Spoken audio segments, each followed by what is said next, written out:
Buenos días, profesora Erika y compañeros. Espero que todos se encuentren muy bien.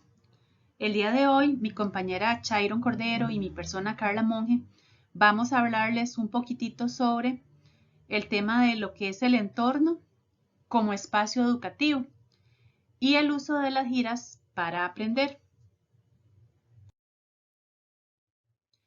Como objetivos nos planteamos describir el entorno como espacio educativo. Y como objetivos específicos, determinar la importancia de las giras para el aprendizaje, citar los aspectos que se deben de tomar en cuenta a la hora de realizar una gira educativa y identificar qué lugares pueden visitarse a la hora de realizar una gira. Hola, ¿cómo están? Espero que se encuentren bien. Bueno, mi persona les va a hablar sobre el entorno como espacio educativo. Es importante definir qué es un espacio educativo. Bueno, se entiende como un imaginario colectivo y debe designarse por separado. En nuestro propio contexto se reconoce por intenciones sociales. Responde a nuestro uso del espacio físico y virtual y las conexiones que hacemos con los demás. Entonces se define por nuestro entorno de vida, la forma en que vivimos, crecemos y evolucionamos. El espacio educativo es el universo en que toda sociedad se transmite y se perpetúa de forma sistemática a través de las nuevas generaciones. Entonces, cuando hablamos de espacios educativos, nos estamos refiriendo al conjunto de aspectos que conforman un entorno de aprendizaje en el cual es posible desarrollar diversas situaciones pedagógicas. En algunos currículos se los identifica también como escenarios, contextos, simplemente como ambientes físicos. No sé si alguna vez les han dicho o han escuchado la frase que dice: las familias se desentienden de la educación o los padres y las madres no colaboran con la escuela. Ese es un mito muy extendido y manifestantemente falso. Bueno, a nadie se le escapa que actualmente en nuestro país la mayoría de las familias están perfectamente preparadas para tener un papel mucho más activo que hace siglos atrás en las primeras enseñanzas académicas de los niños. En casa los niños y las niñas aprenden a escribir su nombre, a reconocer las primeras letras, números, exploran un libro, por primera vez agarran un lápiz de color, entre otros. Con frecuencia las familias colaboran con la práctica de habilidades de los infantes, ya sea deportivas, artísticas, entre otros. Los espacios educativos se multiplican al margen de la escuela durante la infancia y la juventud. Hallamos espacios complementarios cuando nos iniciamos en las actividades extraescolares y de integración cultural, museos, cines, teatros, bibliotecas, círculos de colectivos para practicar deportes de competición, entidades para el estudio de las lenguas extranjeras, entre otros. Entonces las familias fomentan la participación más o menos voluntaria de los menores en la vida de la comunidad, en asociaciones juveniles de forma no formal y de encuentros. Entonces está la palabra clave. ¿Se desentienden los padres? Que se lo digan a los padres, digamos que a fin de mes, cuando hay que hacer balance de costos y prioridades, la escuela, el comedor, las clases de ballet, de música, entre otros, que ellos tienen que pagar y están ahí apoyando a los chicos y no están desentendiéndose, ellos están presentes. Lo que pasa es que hay casos que, por ejemplo, los papás por el trabajo o por otro factor que no pueden estar tan presentes, pero siempre están ahí. Los cambios en el entorno educativo es una complejidad que aumenta y que acelera. Se ponen en duda costumbres ancestrales antes incuestionables, como por ejemplo la autoridad del profesor o las obligaciones de los alumnos, entre otras. Se descalifican estrategias que hasta hace poco estaban generalizadas, como los deberes, el libro de texto. Se piden nuevas fórmulas en el diseño de edificios escolares y propuestas arquitectónicas alternativas en el aula. Se ha generado una profunda reflexión sobre las necesidades físicas y tangibles de la innovación en el entorno educativo, más allá de las consideraciones de contexto, la distribución de los volúmenes, los materiales, la acústica, la gestión de la luz y la iluminación en la clase.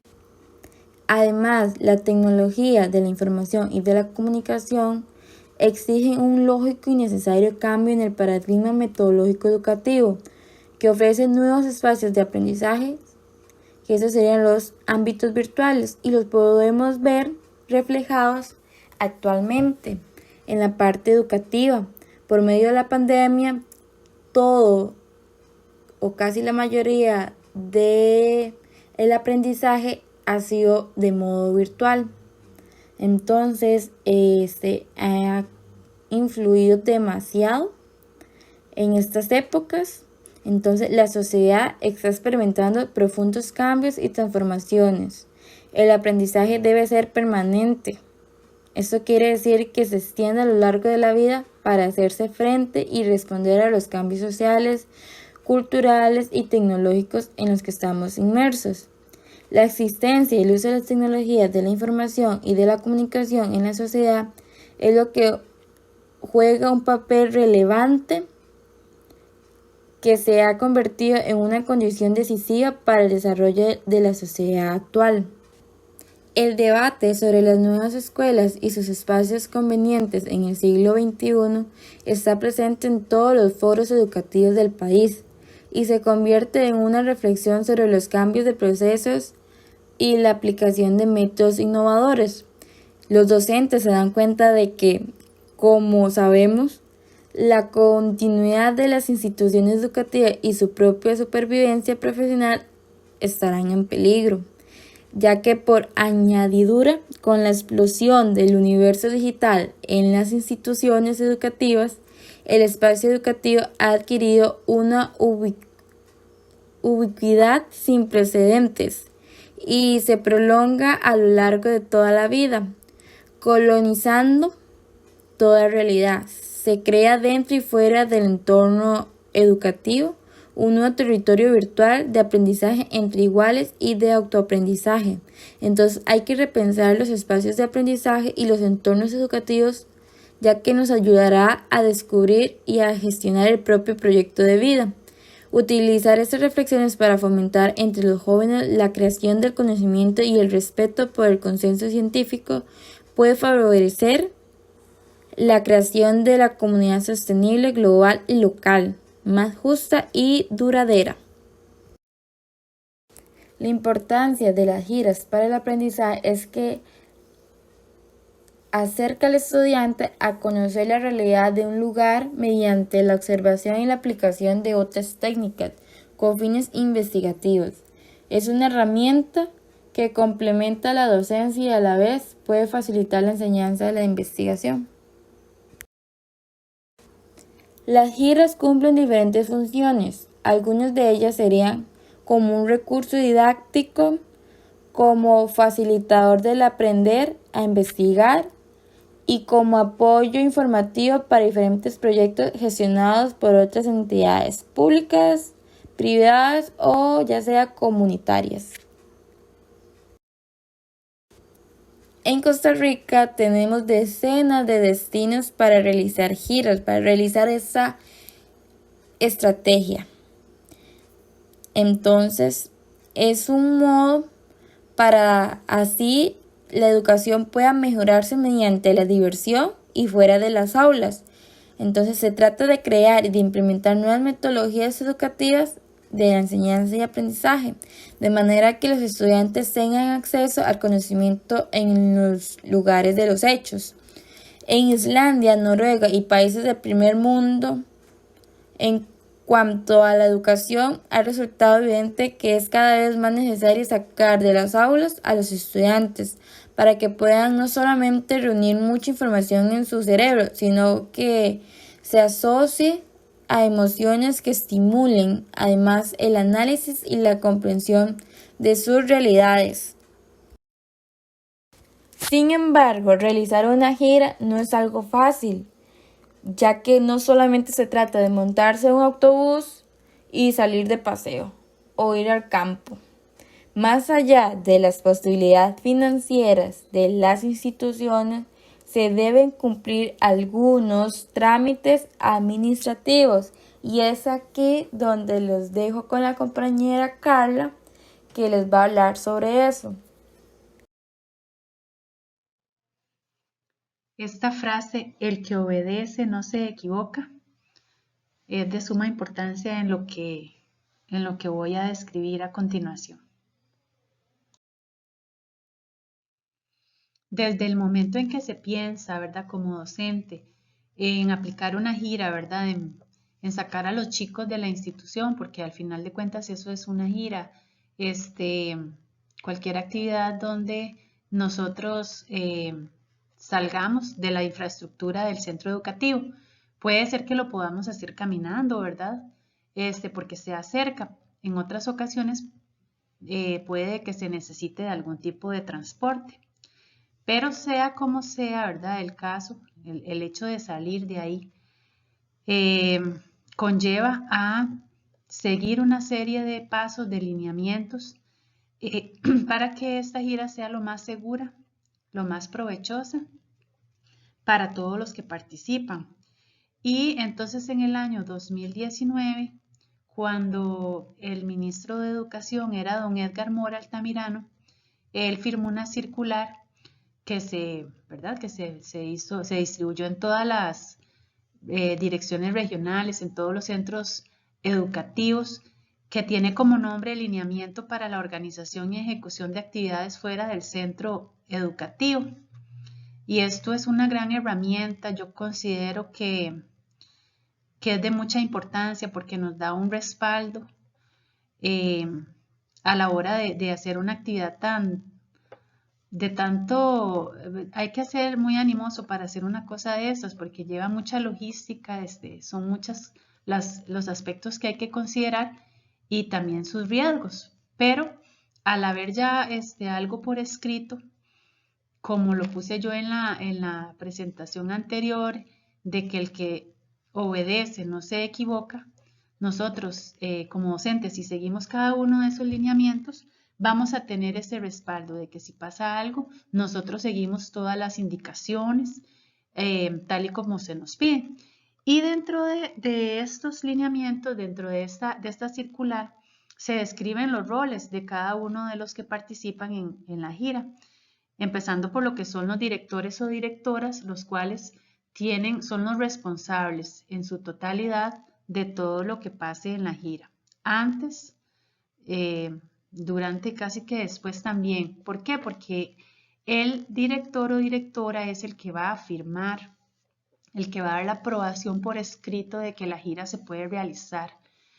Cuando un docente piensa, ¿verdad?, en hacer una gira, tiene que presentar 10 días antes esos documentos. Ahorita vamos a ver qué tienen que llevar esos documentos antes de hacer la gira. Y el director tiene 3 días hábiles para, por escrito, ¿verdad?, dar la respuesta de si lo aprueba o no. Todas las actividades, ¿verdad?, que el docente vaya a presentar, ¿verdad?, en su plan, deben de corresponder con las políticas, los planes, los programas y las iniciativas y proyectos aprobados por el Consejo Superior de Educación. Y van a tener la finalidad de fortalecer la educación integral, los procesos de aprendizaje y el logro de competencias y habilidades para la vida de cada estudiante. El presentar esto es obligatorio, ¿verdad? Y el objetivo de todos estos lineamientos es regular el proceso de organización y ejecución en todas las actividades que se van a realizar fuera de la institución, garantizando la seguridad y el bienestar de todos los involucrados.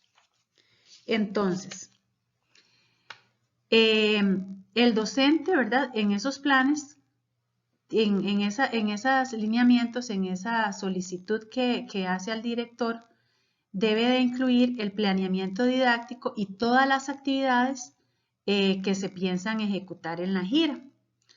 También debe de asegurarse de que el costo, ¿verdad?, de la gira sea muy acorde con el entorno, ¿verdad?, con la realidad económica de su centro educativo. Debe tratar de que todos los estudiantes participen, de que se incluyan a todos, de que sea seguro, el lugar en el que van a asistir sea seguro. Y, muy importante, tener una buena comunicación y coordinar con los representantes legales para tratar de integrarlos, ¿verdad?, en ese proceso de organización de la gira.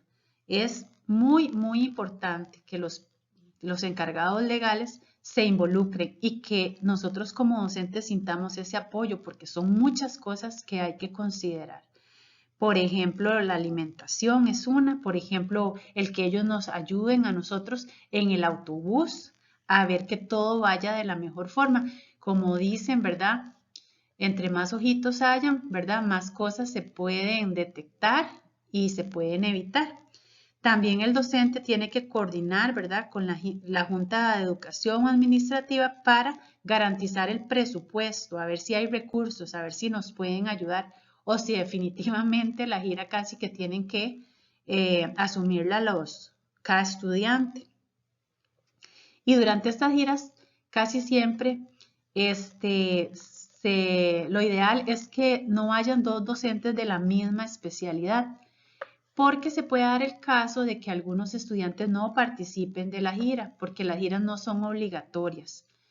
Entonces el estudiante puede asistir al colegio, ¿verdad?, en el caso de secundaria, y el director tiene que garantizar que ese estudiante esté siguiendo con su plan de estudios, ¿verdad?, esté en clase, no ande ahí dando vueltas. Y entonces un educador de la especialidad del que anda afuera puede apoyar este tipo de estudiantes que no van a asistir. Los estudiantes también tienen un papel muy importante, ¿verdad? Tienen lineamientos también que seguir. A la hora de que se sale, lo ideal es que ellos porten un carnet, que si se les pide que vayan con el uniforme, hacer caso. En algunas instituciones lo que piden es que vayan con el uniforme de educación física, en otros son más flexibles y les permiten que lleven tal vez pantalón de mezclilla, tenis, y todas esas cosas el estudiante debe de cumplirlas. También los estudiantes tienen que estar muy conscientes de que tienen que tener una conducta y una participación responsable, que tienen que respetar las normas de convivencia humana. Eso lo tienen que hacer dentro y fuera, pero a veces por andar fuera piensan que es un paseo y pueden tal vez comportarse de una manera que no sea la más adecuada. Y en el momento en que ya se está en las instalaciones de donde se va a realizar la gira, deben de proteger y respetar todo lo que ahí haya, toda la infraestructura, el equipo, materiales y mobiliario del lugar.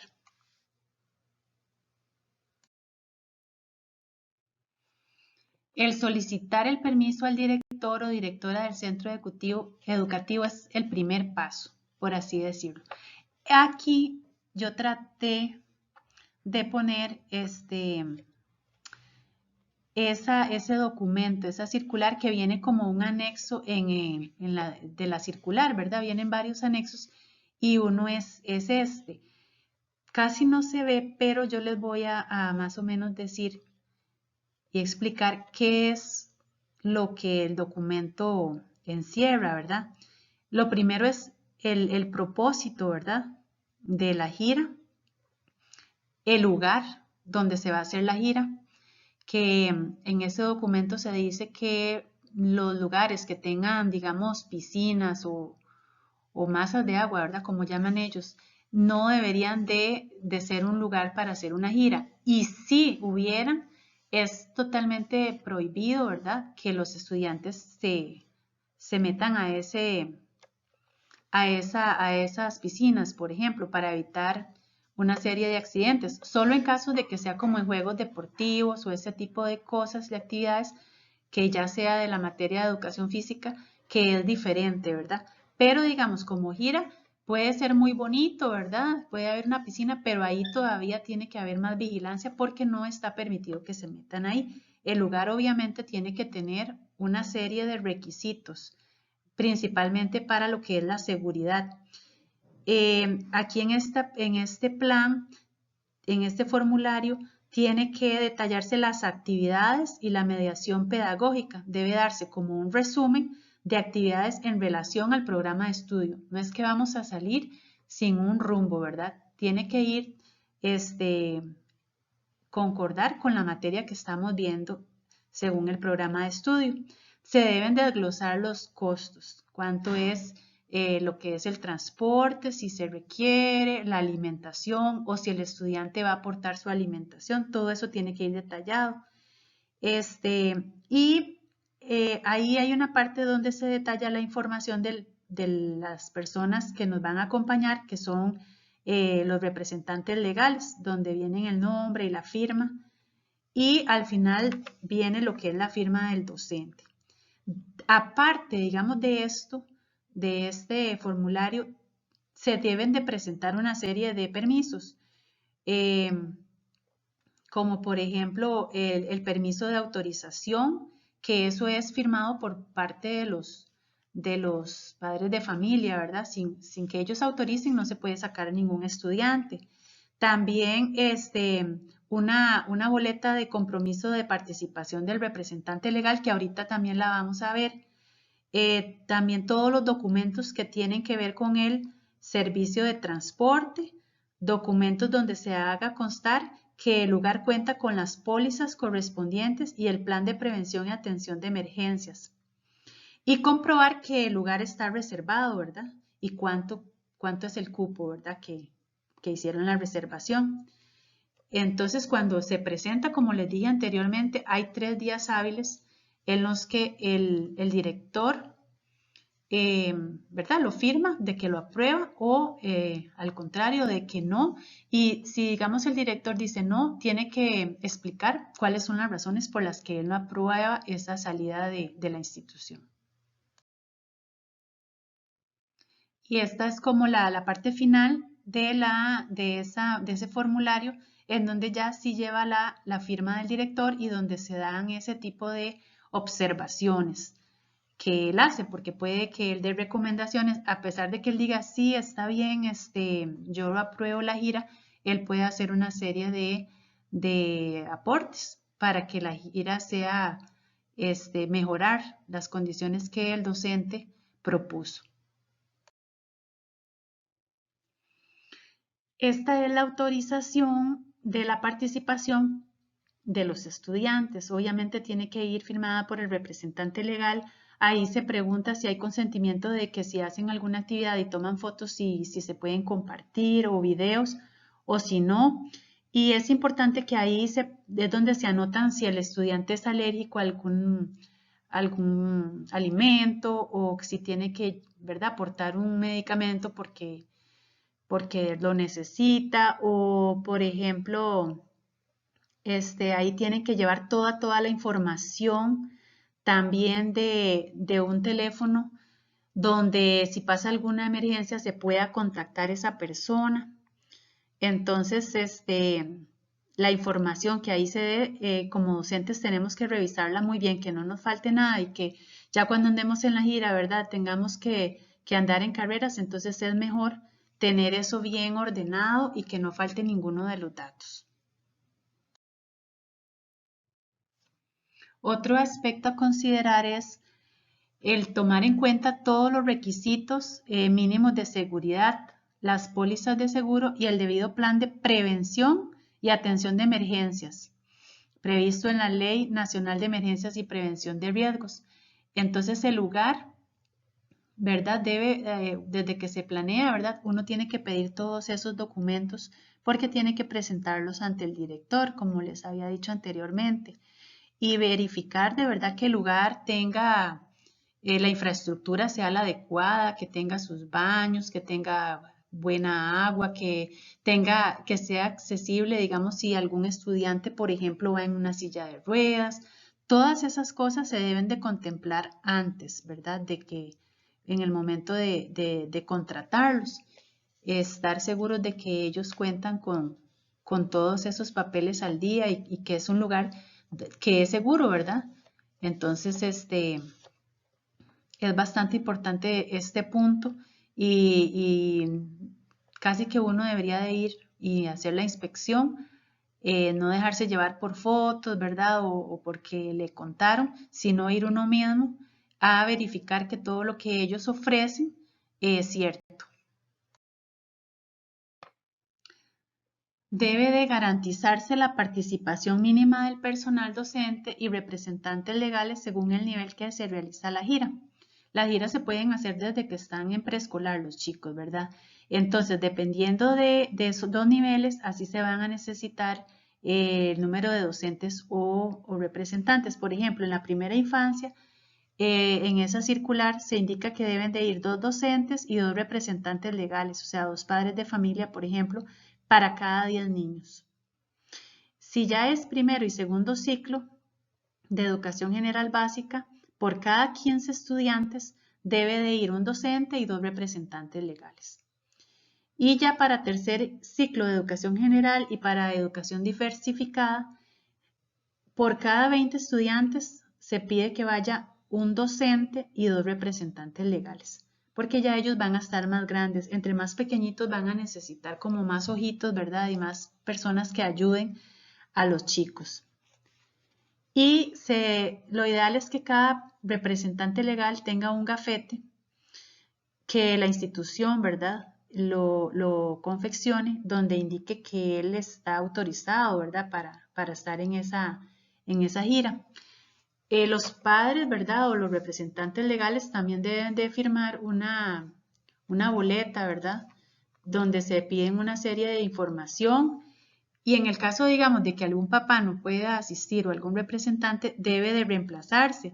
Y ya si en alguno de los casos no se logra, entonces se pediría apoyo a algún docente, algún compañero docente, que como les dije anteriormente, ojalá no sea de la misma especialidad. Ahí se ve un poquito pequeñito, ¿verdad? Pero ese es un compromiso de participación del encargado legal. Es donde él, ¿verdad? Indica y firma de que él va a asistir, ¿verdad? A la gira. Y ahí también hay una parte del consentimiento sobre lo que son videos y toma de fotografías. Igual, se les pregunta lo que es información médica. Y igual correos, es información general, pero sí la institución necesita ese documento, el docente tiene que presentarlo al director. En el caso de que se necesite un transporte, uno tiene que, ¿verdad? Cuando hace una gira tiene que ser muy realista, ¿verdad? Y por más lindo que sea un lugar y por más rico en recursos, si está muy lejos, ¿verdad? De la institución, definitivamente la gira no se puede realizar. Entonces, todo eso hay que considerarlo. Y a la hora de contratar un transporte, hay muchos aspectos que uno tiene que solicitarles a ellos. Por ejemplo, lo que es el marchamo, original y copia también para presentarlos al colegio. Todo lo que es que esté el PRITEVE al día, que tenga todas las pólizas vigentes, la licencia del conductor, y muy importante que la unidad, ¿verdad?, de transporte esté en perfectas condiciones, que tenga todos los retrovisores, las luces en buen estado, que los asientos tengan cinturones, que tengan extintor, que tengan, por ejemplo, el basurero, que tengan un botiquín de emergencia. Y los padres de familia, ¿verdad?, los representantes que acompañan al docente, todas esas cosas pueden ayudar a estarlas viendo, ¿verdad? Una de las funciones de esos representantes es velar porque los chicos cuando van en el bus, ¿verdad? Vayan sin sacar la cabeza, ¿verdad? Vayan con su cinturón si es en la medida de lo posible, que nadie vaya de pie, ¿verdad? Y algo importante es que ese transportista respete los horarios y los lineamientos que se acordaron. y no es que pueden desviarse de la ruta si se planeó una ruta, a no ser que tengan que por un accidente irse por otro lado, se haría, pero no es que va a estar parando en todo lado, que si quieren pasar a comer o ese tipo de cosas, eso no está contemplado. Se sale del lugar de donde se hizo la gira directamente al centro educativo. Por supuesto que cuando pensamos en salir, somos muy optimistas y no vamos a estar pensando en que, ¿verdad? En que va a pasar un accidente, pero esas cosas han pasado y pueden pasar. Entonces, ante cualquier situación de emergencia que se presente durante el transporte o en la misma gira, ¿verdad? Los docentes y los representantes legales deberán seguir una serie de indicaciones para resolver la emergencia y lo primero que deben de hacer es llamar al 911. ¿Para qué? Para recibir indicaciones. Ellos dirán si hará falta llamar una ambulancia, si no hay que mover al chico, todo lo que se necesite, el 911 dará esas indicaciones. También llamar a la Cruz Roja, ¿verdad? Y por eso es que es importante las boletas y la información que nos brinden del hogar, porque ahí van a estar los números de contacto donde nosotros vamos a decirle a los padres, comunicarles, ¿verdad? Que hubo algún tipo de incidente. Y en algunos casos que se requiera el traslado a un hospital debe ser guiado por un docente, o sea, un docente tiene que ir acompañándolo en esa ambulancia.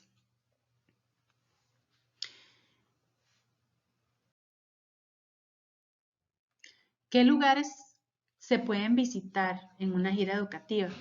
Podemos hacer uso desde las zonas verdes cercanas a la institución, plazas, bosques que se encuentren ¿verdad? En el centro educativo. Si está dentro no sería una gira porque hay que salir de la infraestructura para que se considere gira. Y si no, en dado caso, ¿verdad? Se sale de la institución y ya hay una serie de lugares que se pueden aprovechar según el plan de estudio, ¿verdad? Según el planeamiento, según lo que se requiera y se esté viendo en, la, en las clases. Pero aquí la importancia es el explotar, ¿verdad? Todo el entorno que tenemos.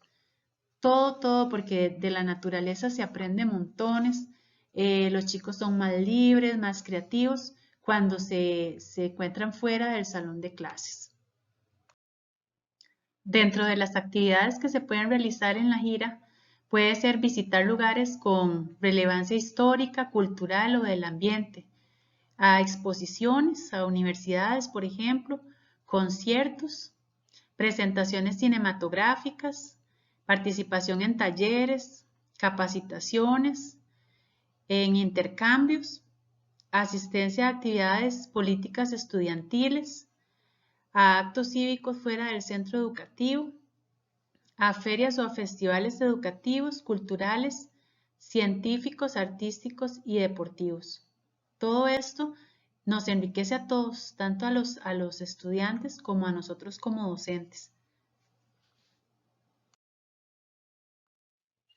Y para finalizar, mencionar que, bueno, investigando, hay empresas que su negocio es eso, organizar giras educativas, que pienso que a nivel de la educación privada hacen uso de ellas, son bastante completas, porque dan todo el servicio, montan los paquetes, hasta la alimentación, el transporte, y van a lugares muy bonitos, se los llevan a los, que es el planetario de la UCR, o se sienten agricultores por un día, los chicos van y estudian lo que son procesos de plantas medicinales, estudios de fósiles.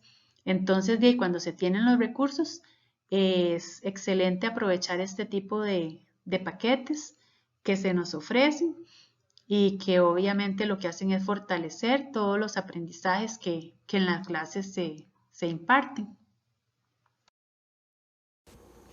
Nuestras conclusiones serían que el espacio educativo constituye un eje fundamental para el desarrollo de los aprendizajes.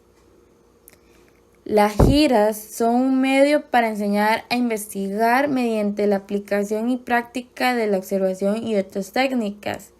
También que al realizar una gira educativa conlleva una serie de pasos a seguir y de lineamientos para así garantizar la seguridad de todos los que participen de ella. Y en la actualidad, por motivos de la pandemia, no se está realizando giras educativas. Sin embargo, son muchos los destinos y actividades que se pueden implementar para hacer que las giras se conviertan en elementos fundamentales para que la población estudiantil experimente una educación integral, participativa y vivencial. Bueno, y con eso concluiríamos nuestro trabajo. Muchísimas gracias por su atención.